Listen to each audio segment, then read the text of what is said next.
Assalamualaikum warahmatullahi wabarakatuh. Saya Widya Nurul Fitriani akan membahas tentang soal harga pokok pesanan. Soal 1.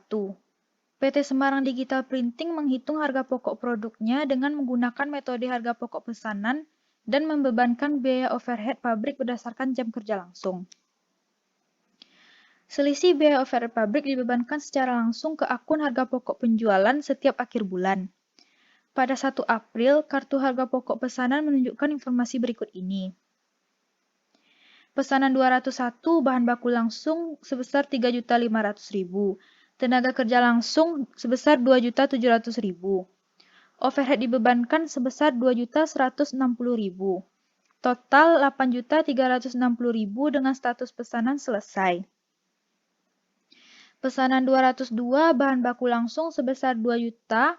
Tenaga kerja langsung sebesar 1.500.000, overhead dibebankan sebesar 1.200.000, total 4.700.000 dengan status pesanan dalam proses.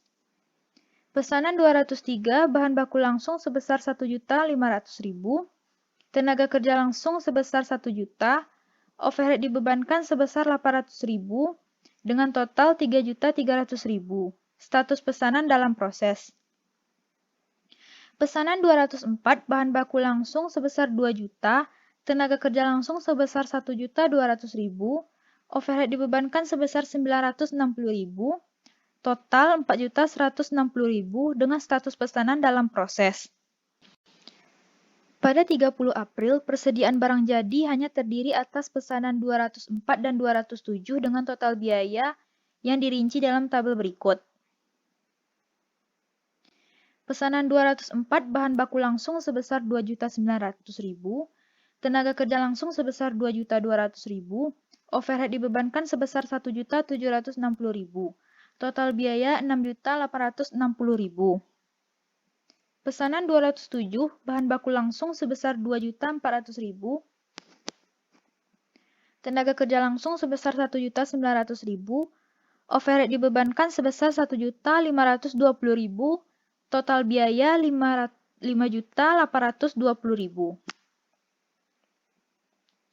Pada bulan April, selain mengerjakan pesanan 204 dan 207, perusahaan juga mengerjakan pesanan 202 dan 203, serta memulai mengerjakan pesanan 205 dan 206.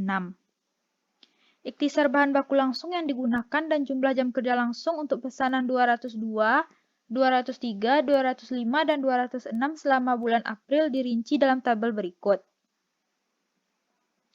Pesanan 202. Bahan baku langsung sebesar 1.250.000, jam kerja langsung 100 jam. Pesanan 203. Bahan baku langsung sebesar 550.000, jam kerja langsung 75 jam. Pesanan 205. Bahan baku langsung sebesar 2.500.000, jam kerja langsung 105 jam. Pesanan 206. Bahan baku langsung sebesar 1.900.000, jam kerja langsung 50 jam. Informasi lain terkait kasus ini yaitu yang pertama, pada 30 April hanya pesanan 205 dan 206 yang masih dalam proses. Yang kedua, semua pekerja dibayar sebesar 20.000 per jam. Tarif upahnya tetap selama setahun. Yang ketiga, perusahaan hanya memiliki satu akun bahan baku atau persediaan bahan baku, baik untuk bahan baku langsung maupun bahan baku tidak langsung. Saldo akun ini per 1 April sebesar 2.750.000. Semua penjualan telah dibuatkan penagihannya sebesar 150% dari total harga pokok normal. Yang kelima, biaya lain yang terjadi selama bulan April yaitu penyusutan peralatan pabrik sebesar 1.375.000. Pembelian bahan baku sebesar 11.500.000. Tenaga kerja tidak langsung sebesar 2.500.000. Sewa pabrik dan beban listrik sebesar 2.700.000. Pemakaian bahan baku tidak langsung sebesar 2.790.000. Pertanyaan. A. Tentukan saldo akun persediaan bahan baku dan persediaan barang dalam proses per 30 April. Untuk pembahasan yang A, pertama kita buat dulu akun T untuk persediaan bahan baku. Selanjutnya, sesuai dengan informasi, perusahaan hanya mempunyai satu akun persediaan bahan baku untuk bahan baku langsung dan tidak langsung. Berarti, setiap yang terjadi transaksi yang mengenai bahan baku langsung dan tidak langsung masuknya hanya ke persediaan bahan baku. Tidak ada persediaan bahan baku langsung ataupun persediaan bahan baku tidak langsung. Nah, yang pertama kita memposting saldo awal yang tertera di informasi soal, yaitu saldo akun per 1 April sebesar 2.750.000. Kita posting ke kolom debit karena saldo normal untuk persediaan bahan baku adalah debit. Setelah itu kita lihat informasi selanjutnya yaitu pembelian bahan baku sebesar 11.500.000 kita posting ke debit. Karena pembelian persediaan bahan bakunya akan bertambah berarti di debit. Selanjutnya kita posting yang pesanan 202. Untuk pesanan 202 ini yang kita posting adalah pemakaian bahan bakunya. Untuk pemakaiannya kita lihat di tabel yang ini, yaitu bahan baku yang dipakai selama bulan April untuk pesanan 202 yaitu 1.250.000. Kita posting ke kolom kredit. Karena untuk pemakaian ini berarti persediaan bahan bakunya berkurang. Dan kalau persediaan bahan baku berkurang itu, maka letaknya di kredit. Begitu juga untuk pesanan 203, 205, dan 206. Kita lihat dari tabel ini, nilainya, lalu kita posting ke sini. Nah, selanjutnya kita memposting pemakaian bahan tidak langsung. Kenapa pemakaian bahan tidak langsung didahulukan? Karena untuk pemakaian bahan tidak langsung ini, dari informasi soal, yaitu terjadi selama bulan April. Sedangkan untuk pesanan 204 dan 207 itu, barangnya sudah jadi pada 30 April, berarti akhir April. Makanya kita dahulukan yang pemakaian bahan tidak langsung, soalnya tidak ada tanggal kapan terjadi pemakaian. Kita posting pemakaian bahan tidak langsung ini sebesar 2.790.000 sesuai dengan soal. Lalu baru untuk pesanan 204 kita posting. Kita postingnya sebesar 900.000. Kenapa 900.000?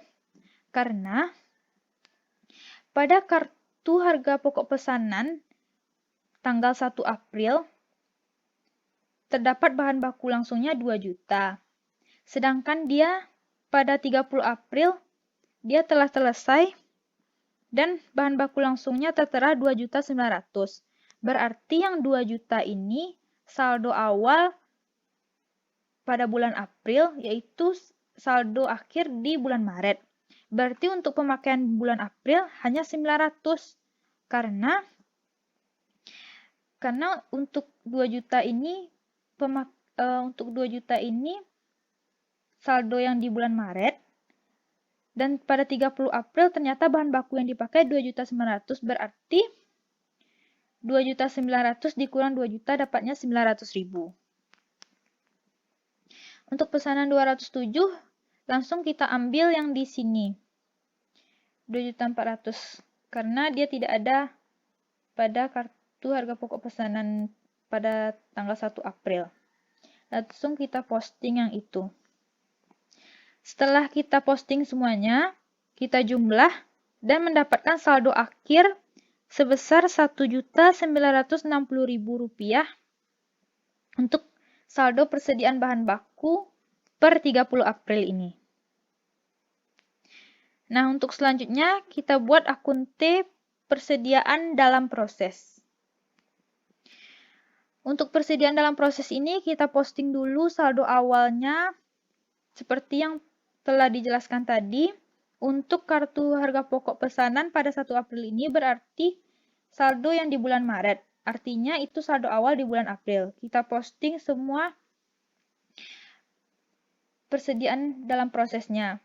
Untuk pesanan 202, 4.700.000, 203, 3.300.000, 204, 4.160.000. Dari sini. Nah, selanjutnya kita posting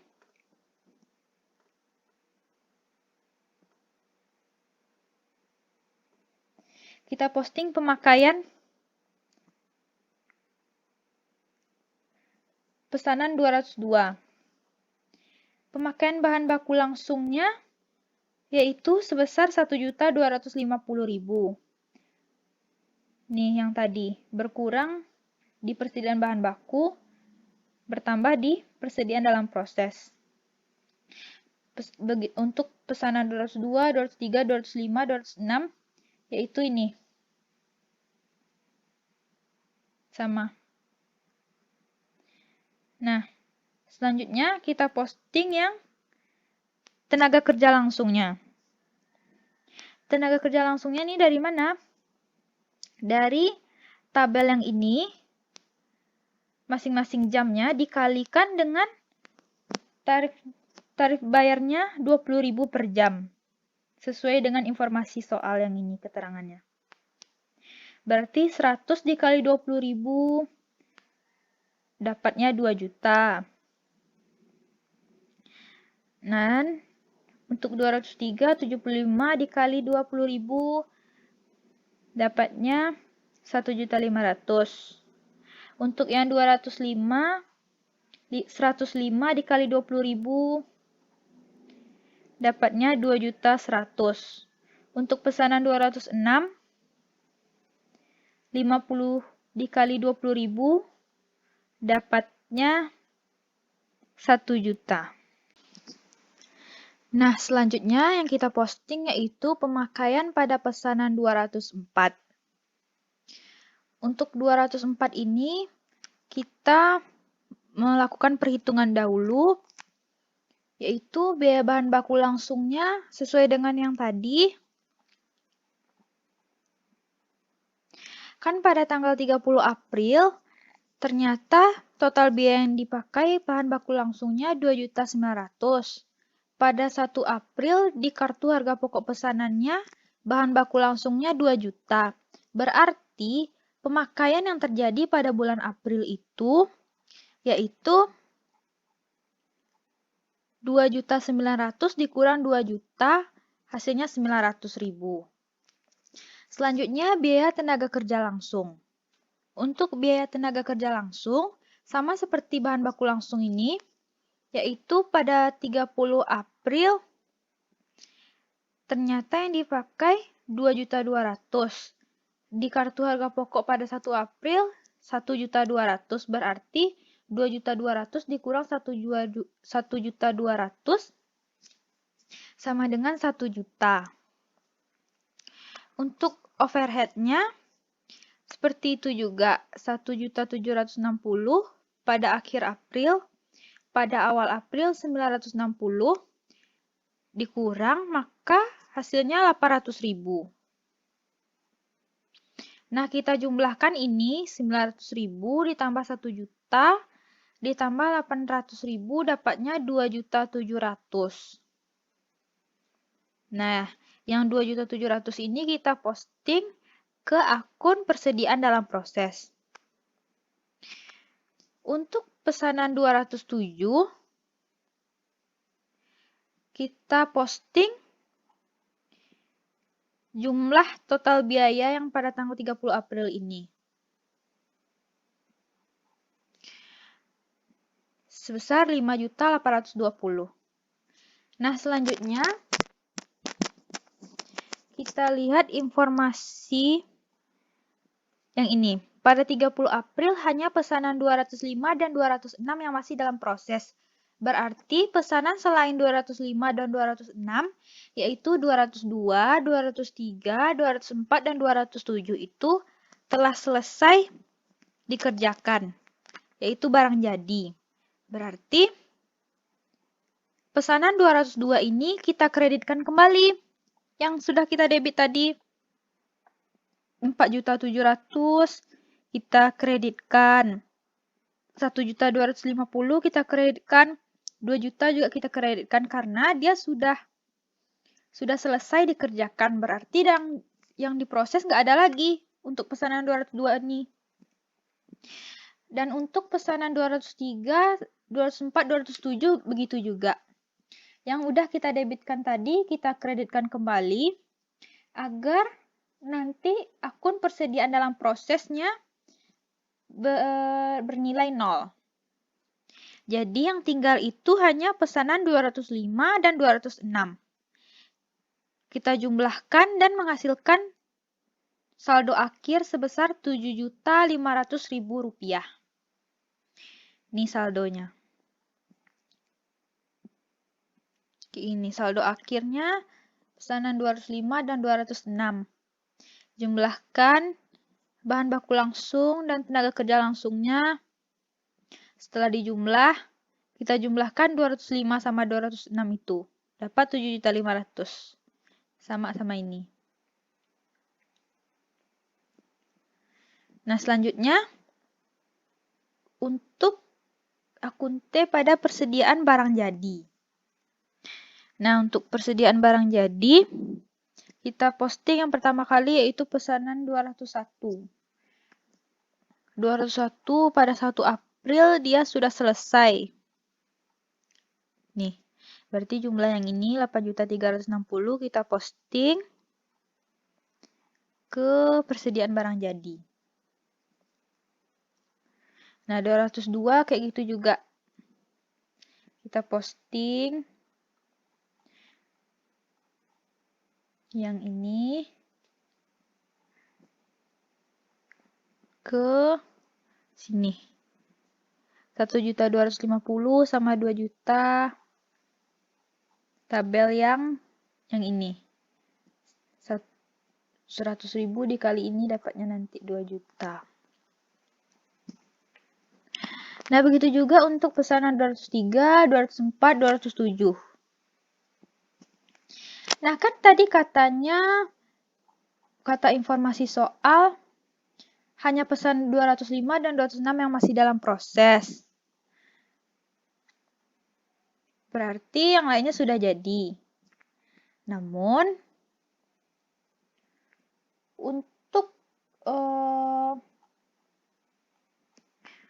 untuk yang diposting ke kreditnya,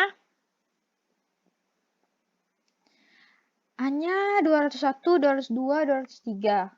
Karena pada 30 April itu persediaan barang jadi hanya 204, 207. Berarti pesanan 204 dan 207 ini sudah jadi, namun belum terjual.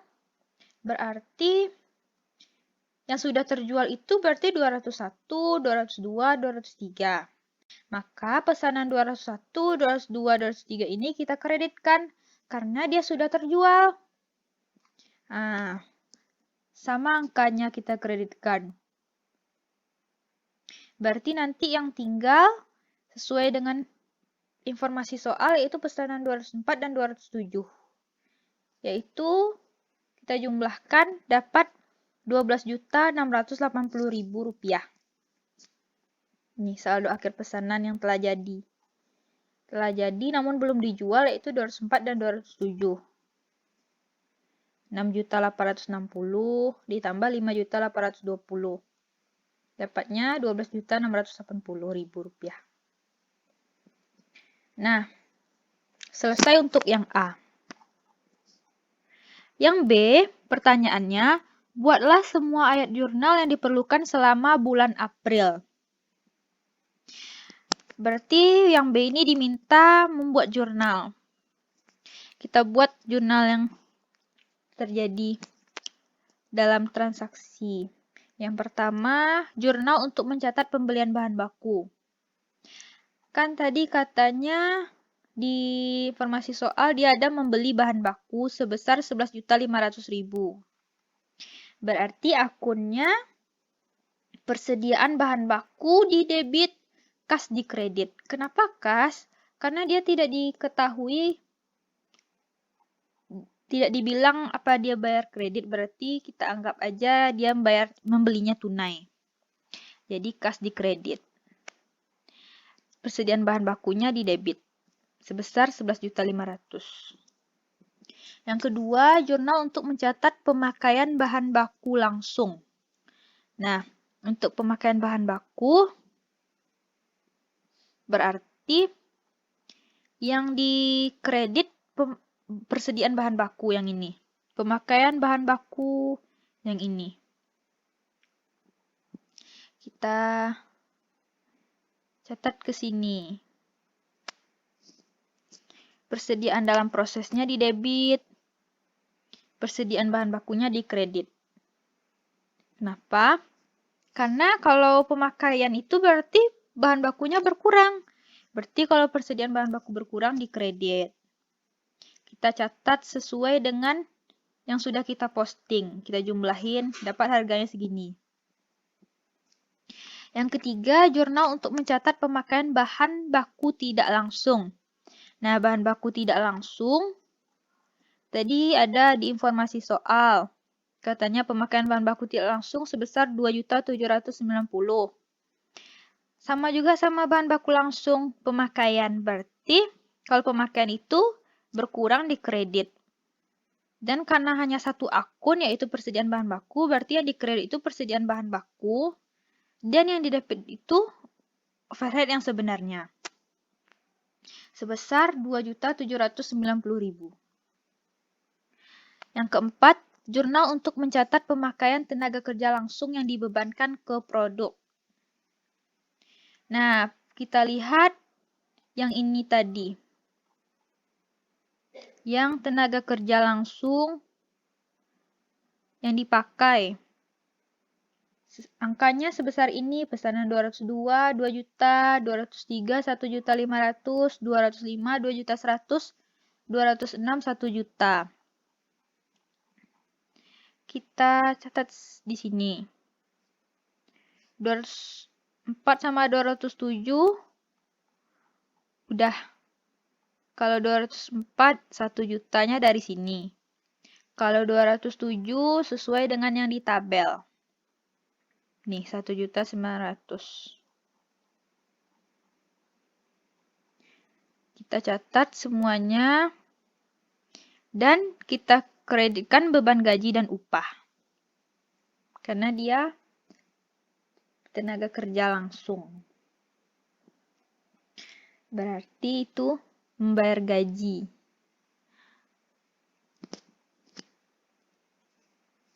Yang kelima, jurnal untuk mencatat pemakaian tenaga kerja tidak langsung yang dibebankan ke overhead sebenarnya. Tenaga kerja tidak langsung kita lihat di informasi soal.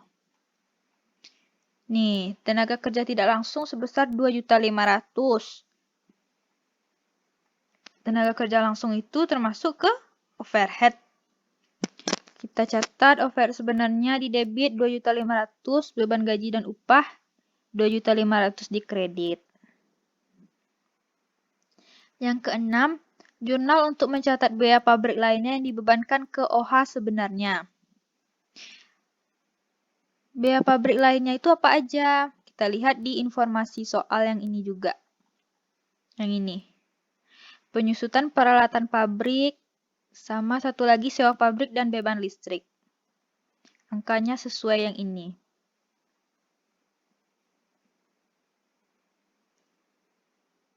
Berarti jurnalnya overhead sebenarnya di debit, di kreditnya beban penyusutan peralatan pabrik, sama beban sewa pabrik dan listrik.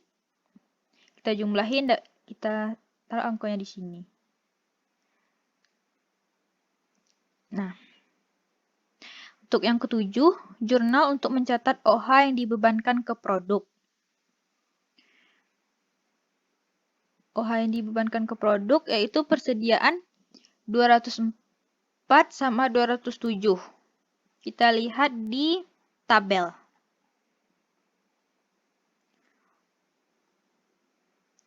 204.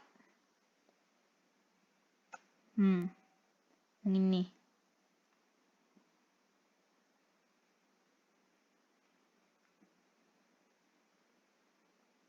Kita taruh di sini angkanya. Di kreditnya OH yang dibebankan sebesar jumlah yang ini.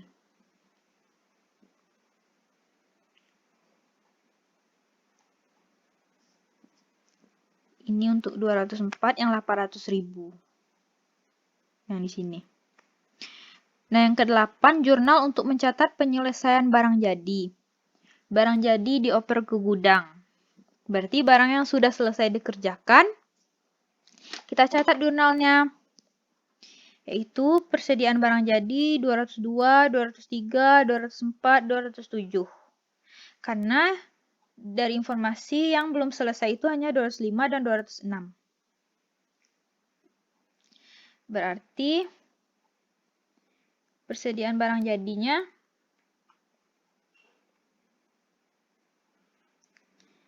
7.950.000.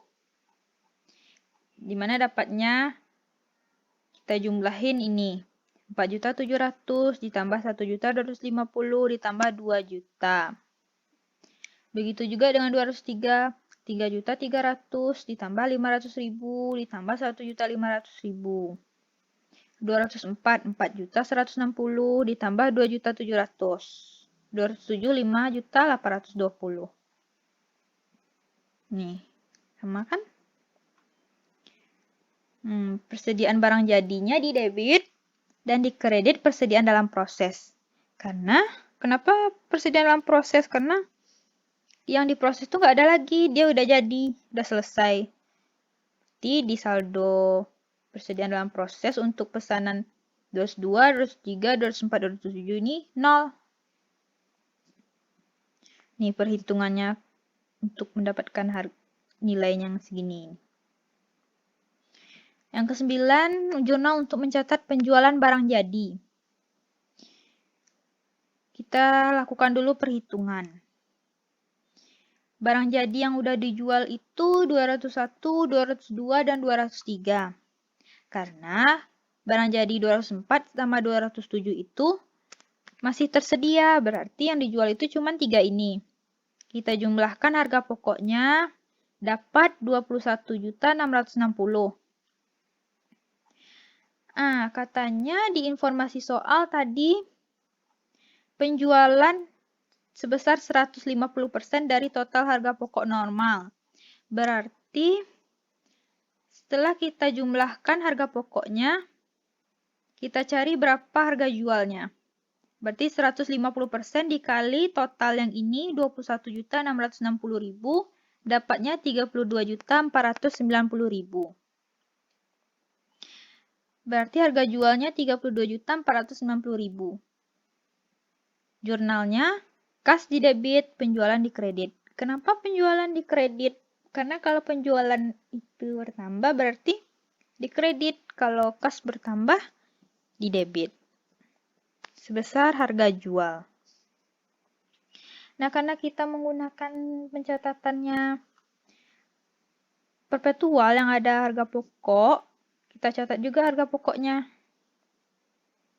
Sebesar masing-masingnya. Kalau 201, 8.360.000, 202, 7.950.000, 203, 5.350.000. Kita kreditin persediaan barang jadi. Karena dia sudah dijual, berarti dia nggak ada lagi di persediaan barang jadi, udah 0 yang di barang jadinya. Nah, untuk yang D itu soalnya hitunglah biaya overhead yang terlalu besar dibebankan atau over applied, atau terlalu kecil dibebankan atau under applied. Bulan April. Berarti selisih overhead. Kita buat akun T untuk biaya overhead, yang debitnya sebenarnya, yang kreditnya dibebankan. Kita posting Yang sebenarnya 2.790.000 ini dari pemakaian pemakaian bahan baku tidak langsung 2.790.000. Nah, 2.500.000 untuk mencatat pemakaian tenaga kerja tidak langsung. Sebenarnya lagi, untuk bea pabrik lainnya yang dibebankan ke OH sebenarnya. Nah, untuk yang dibebankan ini mencatat OH yang dibebankan ke produk sebesar 2.320.000. Nih, kita jumlahkan, hasilnya berbeda, ternyata lebih besar yang sebenarnya daripada yang dibebankan. Berarti dia unfavorable. Selisihnya di debit 7.045.000. Kenapa dia besar? Karena overhead yang dibebankan untuk bulan April tidak diketahui data anggarannya. Hanya 204 dan 207 saja yang diketahui. Yang lainnya nggak diketahui. Berarti jurnalnya overhead yang dibebankan sebesar 2.320.000. Yang ini kan dia dikredit, kita balik. Dan selisih overhead 7.045.000 yang ini. Selisih antara dua ini. OH yang sebenarnya 9.365.000 yang ini. Nah, setelah kita membuat jurnal selisihnya, kita tutup akun selisih tadi ke harga pokok penjualan. Karena dia unfavorable, berarti menambah harga pokok penjualan. Jurnalnya harga pokok penjualan di debit, selisih overhead di kredit. Sebesar selisihnya 7.045.000 yang ini. Yang C menghitung harga pokok produksi bulan April. Kita lihat jurnal yang dibuat.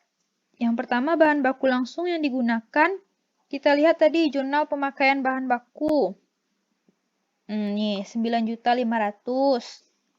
Kita pindahin 9.500.000 ke sini. Tenaga kerja langsung yang digunakan. Kita lihat jurnal pemakaian tenaga kerja langsung. Pemakaian tenaga kerja langsung nih. Beban gaji dan upah 9.500.000 juga. Kita catat. Lalu OH yang dibebankan. OH yang dibebankan kita lihat jurnalnya. Yang ini. 2.320.000. Lalu untuk menghitung harga pokok produksinya, kita jumlahin bahan baku langsung yang digunakan ditambah tenaga kerja langsung yang digunakan ditambah dengan overhead yang dibebankan. Dapatnya Rp21.320.000. Nah, inilah harga pokok produksi di bulan April. Yang E, untuk yang E soalnya hitung laba kotor bulan April. Nah, berarti kan tadi kita udah tahu tuh berapa harga jualnya. Harga jualnya berarti rumus mencari laba kotor yaitu penjualan dikurang harga pokok penjualan ditambah selisih overhead. Kenapa dia ditambah? Karena unfavorable. Kalau unfavorable berarti menambah harga pokok penjualan. Harga jualnya kita udah ketahui tadi sebesar 32.490. Nih, harga pokok penjualannya sebesar 21.660. Nah, selisih overheadnya di mana? Di sini, yang ini, 7.045.000. 21.660.000 ditambah 7.045.000 dapatnya 28.705.000. Nah, penjualannya 32.490.000 dikurang 28.705.000. Dapat hasilnya 3.785.000.